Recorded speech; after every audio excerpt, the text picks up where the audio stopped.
నమస్తే సుధీర్ సార్. నమస్కారం అండి. చాలామంది కోచింగ్ లేకుండా ఇంట్లో ప్రిపేర్ అవుతూ గవర్నమెంట్ జాబ్ తెచ్చుకోవాలనుకుంటూ ఉంటారు. ఈ జనరేషన్లో స్టిల్ ఇప్పటికీ 2026లో కూడా ఇది సాధ్యము అంటారా? ఇది ఎంతవరకు వర్కౌట్ అవుతుంది సార్ అసలు? కోచింగ్ లేకుండా జాబ్ తెచ్చుకోవటం 100కి 100% పాసిబుల్. పాసిబుల్ ఎలా? 100కి 100% పాసిబుల్ అండి. కాకపోతే డిఫరెన్స్ ఉంది, చెప్తాను. ఇప్పుడు ఎవ్రీ ఇయర్ నోటిఫికేషన్స్ వస్తూ ఉన్నాయి అని అనుకోండి. ఫర్ ఎగ్జాంపుల్ నేనే తీసుకుంటాను. నేను కోచింగ్ తీసుకోకుండా సొంతగా ప్రిపేర్ అవటానికి ట్రై చేస్తాను. అంటే నాకు ఒక గోల్ ఉంది. నేను ఇప్పుడు ఇక్కడ ఉన్నాను, ప్రిపరేషన్ మొదలు పెడుతున్నాను. ఈ జర్నీని ఇక్కడి నుంచి ఇక్కడికి దాకా తీసుకురావాలి.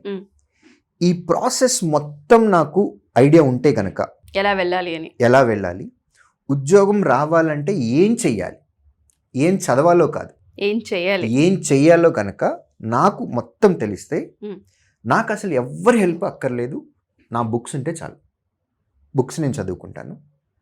ఎగ్జామ్లో క్వశ్చన్స్ ఎలా అడగబోతున్నారు లేదా ఇంతకు ముందు ఎలా అడిగారు, ఏ స్టాండర్డ్ వరకు ప్రిపేర్ అవ్వాలి. ఆల్మోస్ట్ ప్రతి ఎగ్జామ్లోనూ 2 లెవెల్స్ ఉన్నాయండి, ప్రిలిమ్స్, మెయిన్స్. భాష వేరే ఉండొచ్చు, టైర్ 1 టైర్ 2 అంటారు, CBT 1 CBT 2 అంటారు. బట్ 2 లెవెల్స్, 1 ఎలిమినేషన్, సెకండ్దేమో టాలెంట్. ఓకే. సో ఏ ఫేజ్లో ఎలాంటి క్వశ్చన్స్ అడుగుతున్నారు, స్టాండర్డ్, ఏ చాప్టర్స్ నుంచి ఎక్కువ క్వశ్చన్స్ వస్తున్నాయి, ఏ చాప్టర్స్ నుంచి తక్కువ క్వశ్చన్స్ వస్తున్నాయి, ఈ ప్రాసెస్ మొత్తం నాకు తెలిస్తే I don't need anybody's help. నేను సొంతగా చదువుకుని నేను చేసేయచ్చు. ఓకే. ఈ ఎంటైర్ ప్రాసెస్లో చాలా చాలా ఇంపార్టెంట్ ఉన్నాయండి. సెక్షనల్ కట్ ఆఫ్లు ఉంటాయి, ఓవరాల్ కట్ ఆఫ్లు ఉంటాయి.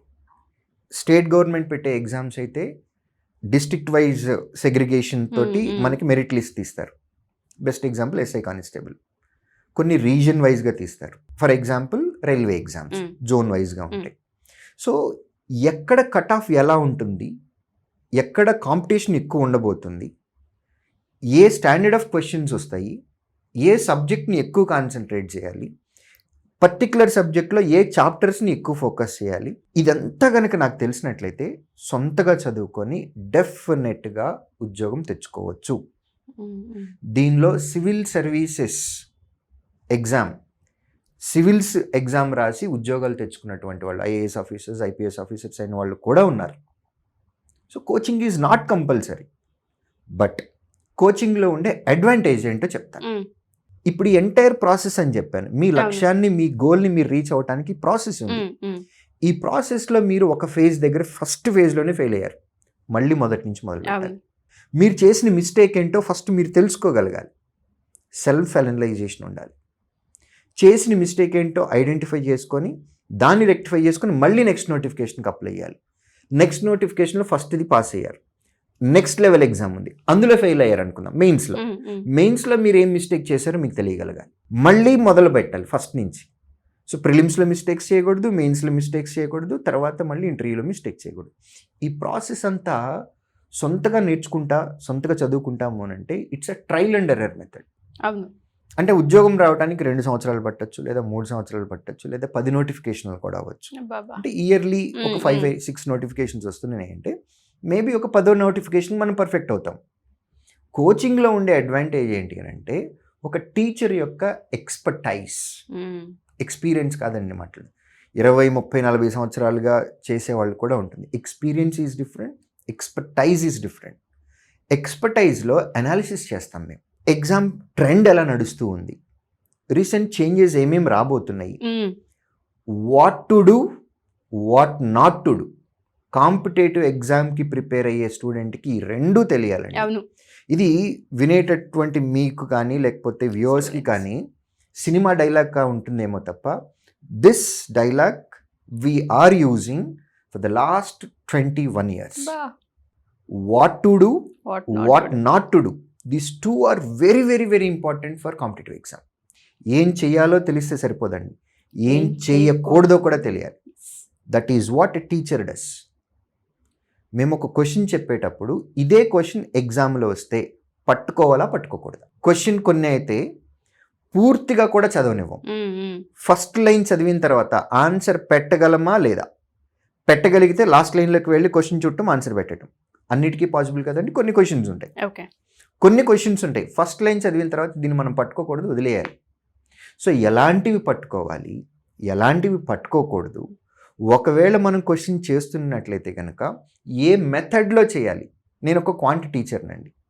బ్యూటీ ఆఫ్ యాప్టిట్యూడ్ ఏంటి అని అంటే ఒక క్వశ్చన్ని 4-5 రకాలుగా చేయొచ్చు. ఈ 4-5 రకాల్లో ఒక మెథడ్లో ట్రెడిషనల్ మెథడ్ ఒక 10 స్టెప్పుల తర్వాత ఆన్సర్ వస్తుంది. ఇంకొక మెథడ్ ఉంది, అది ఒక్క లైన్లోనే ఆన్సర్ వస్తుంది. ఆన్సర్ రావటం సేమే, బట్ 10 లైన్లో వచ్చే మెథడ్ ఒకటి, ఒక లైన్లో వచ్చే మెథడ్ ఒకటి. ఏ మెథడ్ యూజ్ చేయాలి అనేది కూడా మేము నేర్పిస్తాం. సో ఇది నేను సొంతగా నేర్చుకుంటున్నాను అని అనుకోండి, it's a lengthy process. Time గడుస్తూ ఉంటుంది.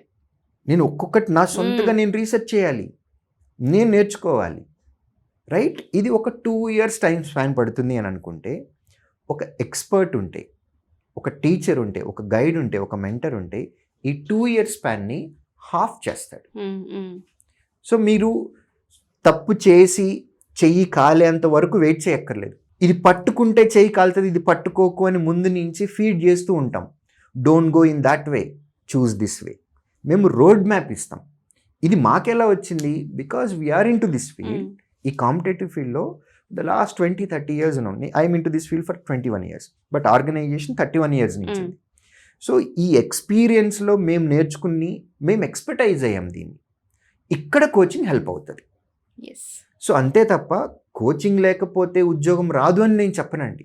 డెఫినెట్గా వస్తుంది, 100% వస్తుంది, బట్ టైం టేకింగ్. కోచింగ్ తీసుకుంటే ఏంటి అని అంటే ఆ టైం ఏదైతే ఉందో దాన్ని అబ్నార్మల్గా తగ్గించవచ్చు. ఇక్కడ కోచింగ్ హెల్ప్ అవుతుంది.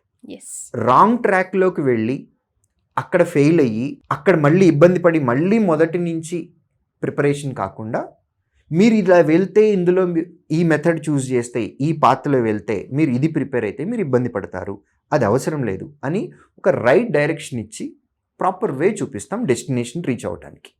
వాళ్ళ గోల్ రీచ్ అవడానికి ఒక నేషనల్ హైవే లాగా, 8-lane నేషనల్ హైవే లాగా ఒక స్ట్రైట్ రూట్ ఇచ్చేస్తాం. సో గ్రీన్ ఫీల్డ్ హైవే లాగా ఉంటుంది. అదే సొంతగా ప్రిపేర్ అవుతున్నాము అని అనుకోండి, it's a trial and error.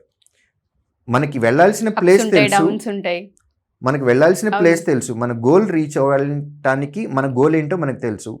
ఈ ప్రాసెస్లో మనము అన్ని దారులు వెళ్తూ ఉంటాం. అందులో కొన్ని సరైన దారులు ఉంటాయి, కొన్ని అడ్డదారులు ఉంటాయి, దారి తప్పుతాము, మళ్ళీ వెనక్కి వచ్చి మళ్ళీ మొదలు పెట్టాలి. టైం ప్రాసెస్, బట్ ఉద్యోగం వస్తుంది.